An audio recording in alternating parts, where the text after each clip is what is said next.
Amene menonko gigawironga. Ya cho maropo tamo pole ra handikara lera. Oke umbanzu kwa chengena sipendi ano hamano. Sikunda ronga spinandironga. Who drew these lines? Kuna henda wangu tabruku. Who drew these lines that divide us? Andi kutapanga monongo kama. Who drew these lines? Arandi ko tisa ke gasu no kande apo ngato mapana. Who drew these lines that divide us? Gira ko ngali liko mesho nga. Wrote these words on my face that I'm a slave, just a slave, given to the world day in and day out. I'm on the street, fighting for survival, fighting for my family. Εδώ που πήγαινα, μέσα στην έρημο, σταμάτησα να φωτογραφίσω το τοπίο και κάτι μου μύριζε, κάτι μου βρωμούσε. Και ήτανε αυτό εδώ το σωληνάκι. Άμα ανοίξω τη βενζίνη,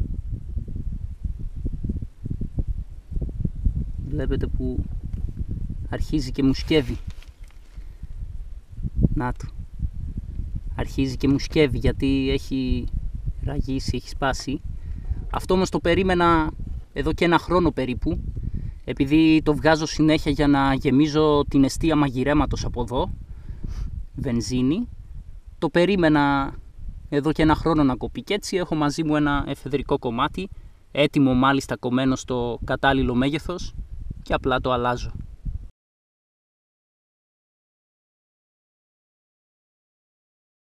Για να δούμε τι κάναμε.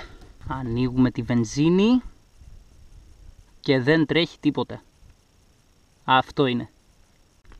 10 λεπτά υπόθεση ήταν.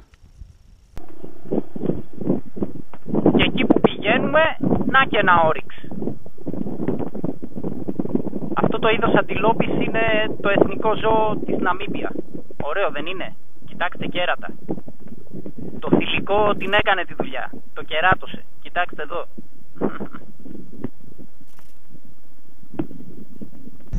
Μέχρι και κάστρα έχει η Ναμίμπια.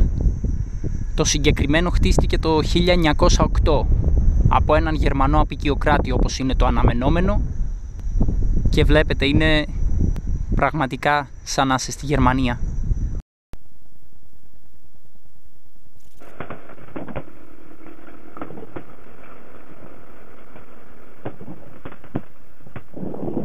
Κοιτάξτε εδώ τοπίο.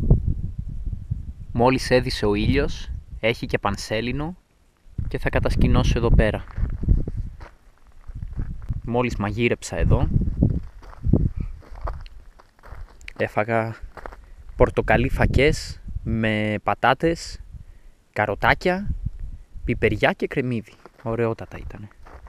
Έχω σκάσει τώρα. Αράζω λοιπόν εδώ στο σαμάρι μου που το έχω κάνει πολυθρόνα και αγναντεύω το τοπίο. Τι άλλο να θέλω στη ζωή μου? Τα έχω όλα.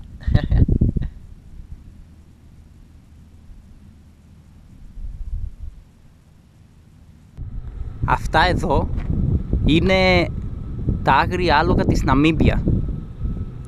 Έχουν απομονωθεί για πολλά χρόνια στην έρημο και έτσι έχουν δημιουργήσει κάποια δικά τους χαρακτηριστικά για να αντέχουν στη ξηρασία και στις αφιλόξενες συνθήκες της ερήμου.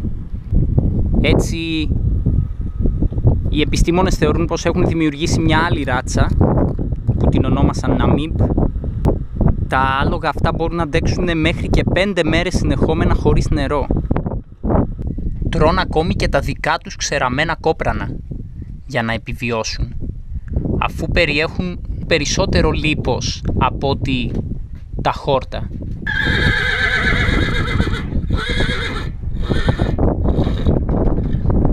Αυτό νομίζει ότι η μοτοσικλέτα μου είναι άλογο και πάει να τη μυρίσει.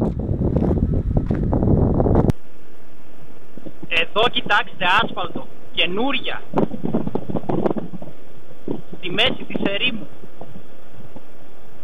Πηγαίνω προς το Λούντεριτ, στον Ατλαντικό ωκεανό, και αυτή η περιοχή, εδώ δεξιά και αριστερά, λέγεται Σπέργεπιεν. Στα γερμανικά σημαίνει απαγορευμένη περιοχή, γιατί είναι γεμάτη διαμάντια. Και φυσικά η Ναμίμπια και οι πολυεθνικές εταιρείες την εκμεταλλεύονται αναλόγως.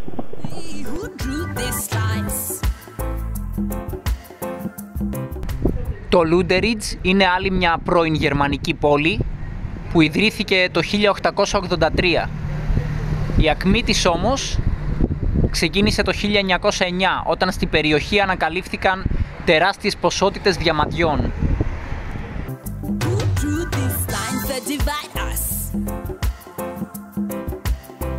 Wrote the swears on my face that I'm a slave, just a slave, given to the world. Wrote the swears on my face that I'm a slave, just a slave, given to the world. Day in and day out, I'm on the street, fighting for survival, fighting for my family.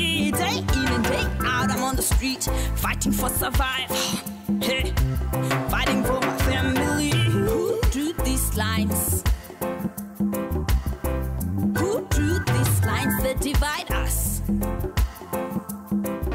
Ακόμη και τα μαγαζιά σε αυτήν την πόλη σαν να είμαι στη Γερμανία είναι. Αλλά είναι πολύ ωραίο και συμπαθητικό αυτό το μαγαζάκι. Έχουν ανάψει και φωτιά εδώ, βράζει το καζάνι και όποιος θέλει πάει και σερβιρίζεται. Ό,τι θέλει και όσο θέλει.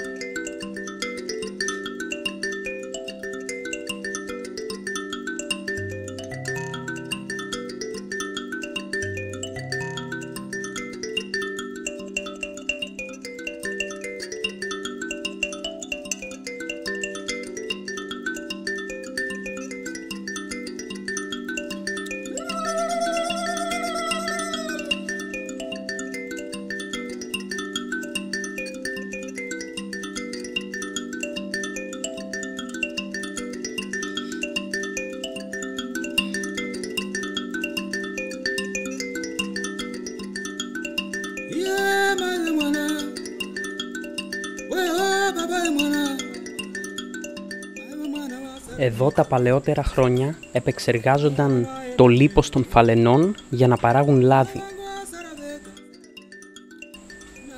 Να και ένα κρανίο φάλαινας.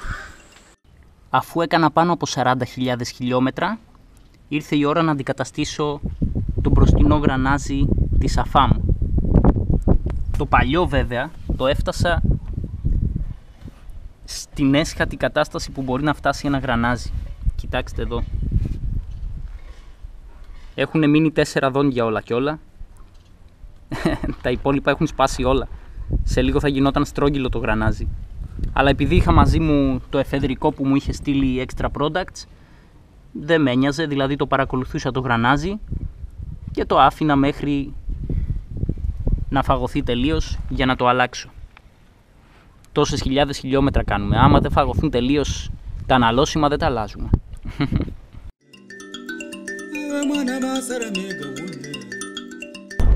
Το Κόλμανσκοπ ήταν μια πόλη που δημιουργήθηκε στα τέλη του 19ου αιώνα, όταν στην περιοχή βρέθηκαν διαμάντια.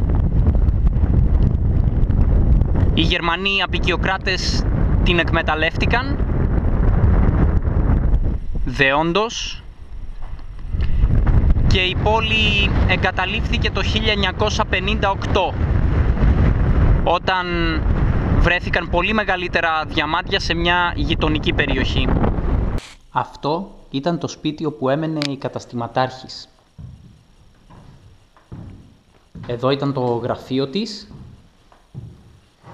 και αν δει κανείς τα λογιστικά της βιβλία, βλέπει ότι παρήγγελνε απίστευτα προϊόντα, όπως χαβιάρι, τυρί καμαμπέρ. Αυτή ήταν η κουζίνα της. Το ένα υπνοδωμάτιο και το άλλο υπνοδωμάτιο. Το βασιλικό έτσι που είναι πιο μεγάλο. Αυτό εδώ ήταν το μαγαζί του Κόλμανσκοπ. Τι θα πάρετε, τι να σας προσφέρουμε? Είχε εδώ διάφορα ωραία. ηλεκτρικές ασφάλειες για το σπίτι, τροχαλίες, κάτι τρίπια καζάνια. Πώς τα πουλούσε κιόλας αυτά, απορώ δηλαδή. Είχε και μηχανή του κύμα.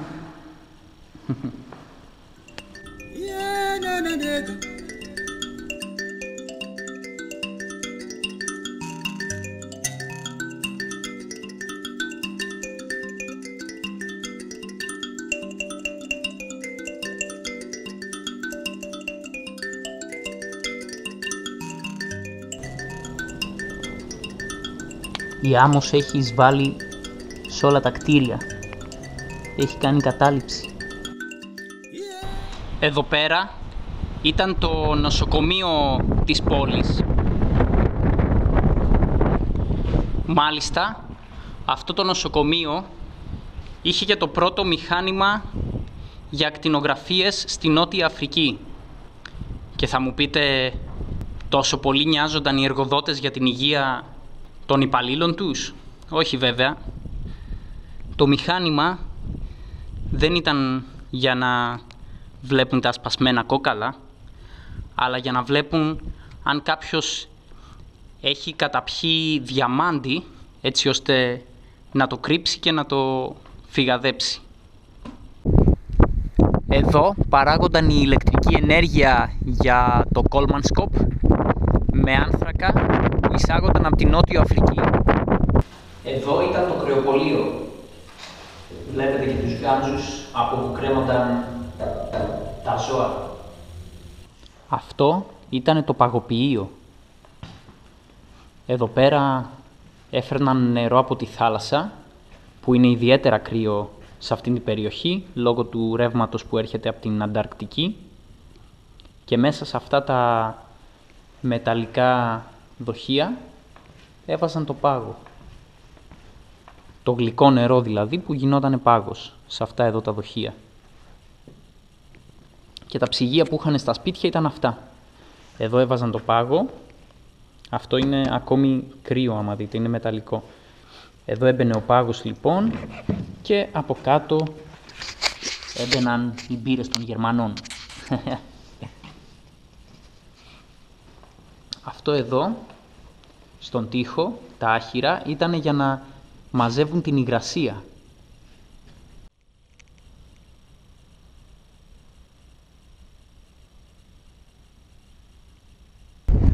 Μέχρι και σιδηροδρομική γραμμή είχε το κόλμανσκοπ. Αυτή ήταν η συγκοινωνία της πόλης και το τρενάκι αυτό το τραβούσαν 6 μουλάρια. Κάθε σπίτι καθημερινά έπαιρνε πάγο για το ψυγείο του και νερό γλυκό για πόσιμο.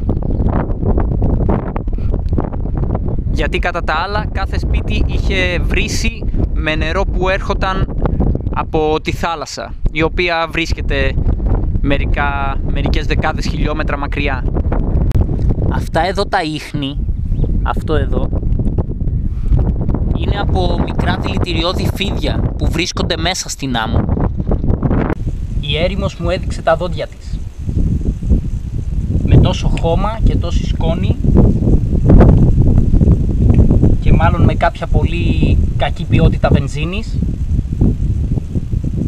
έχει βουλώσει το καρμπιλατέρ και ο κινητήρας δεν μπορούσε να κρατήσει ρελαντί, μόνο άμα είχα τερματογκάζι δούλευε. Έβγαλα εκεί τα σωληνάκια από το ντεπόζιτο, είδα ότι κατεβάζουν βενζίνη, αλλά όταν άνοιγα το καζανάκι δεν έτρεχε βενζίνη.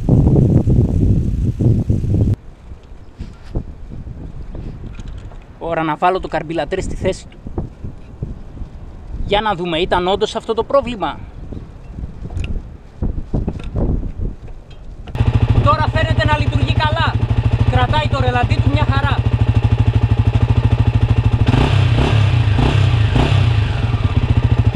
Μια χαρά δουλεύει.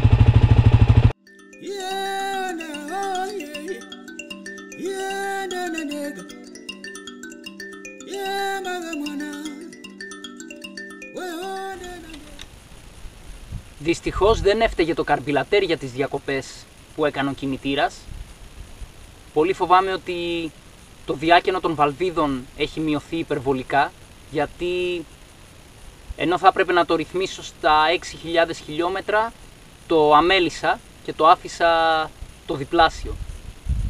Οπότε θα τις ρυθμίσω εδώ πέρα και ας ελπίσουμε να είναι αυτό. Φυσικά καλό είναι που καθάρισα και το καρμπιλατέρ, γιατί ήταν χάλια μέσα.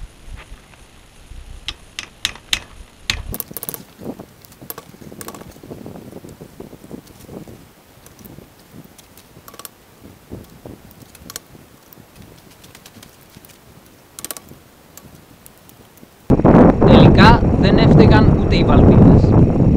Άρχισα να υποψιάζομαι τα ηλεκτρικά της μοτοσικλέτας, γιατί παρατήρησα ότι η σπινθήρα στο μπουζί δεν ήταν όσο δυνατή θα έπρεπε, έτσι νόμιζω. Απεγνωσμένος τηλεφώνησα στο μάστορά μου, τον Δημήτρη τον Κατηγιάννη, εδώ, NRG, ο οποίος ξέρει όλα τα ινδιάνικα κόλπα για να ξεκινήσεις μια μοτοσικλέτα. Είναι αυτός που με σώζει κάθε φορά. Έτσι πέταξε την ιδέα του να χτυπήσω γερά τη μονάδα ηλεκτρονικής ανάπλεξης, μήπως κάτι εκεί μέσα δεν κάνει καλή επαφή και έτσι δεν δίνει ρεύμα σωστά στο μπουζί. Αυτό έκανα κι εγώ και ως διαμαγείας από τότε δουλεύει μια χαρά ο κινητήρας. Κοιτάξτε.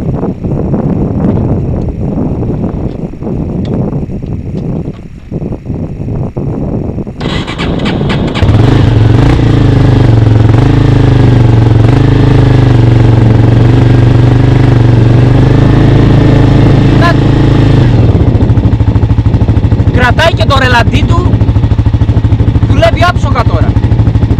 Απλά χτύπησα γερά την ηλεκτρονική με ένα κατσαβίδι και δουλεύει. Για πόσο δεν ξέρω, αλλά αν με πάει μέχρι το Cape Town θα βρω μια λύση, θα βρω ηλεκτρονική. Μπράβο ρε Δημήτρη, ευχαριστώ. Άψογο.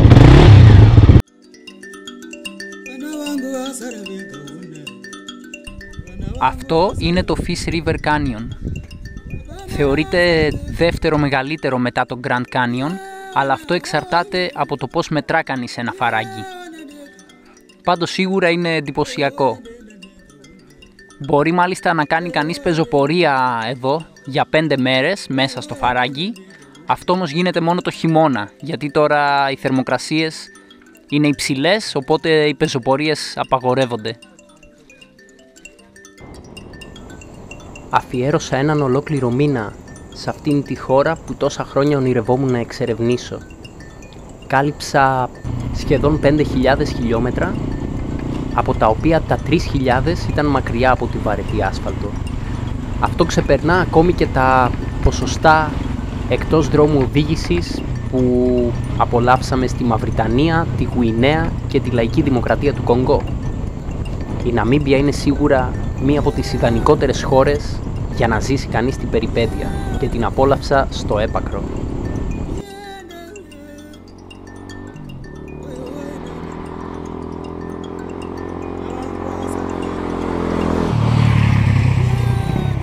Σιγά μη περνούσα στην Νότιο Αφρική από την άσφαλτο.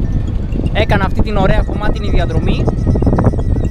Εδώ πέρα περνάω τα σύνορα, τον ποταμό Orange, τον πορτοκαλί ποταμό δηλαδή, αυτόν εδώ.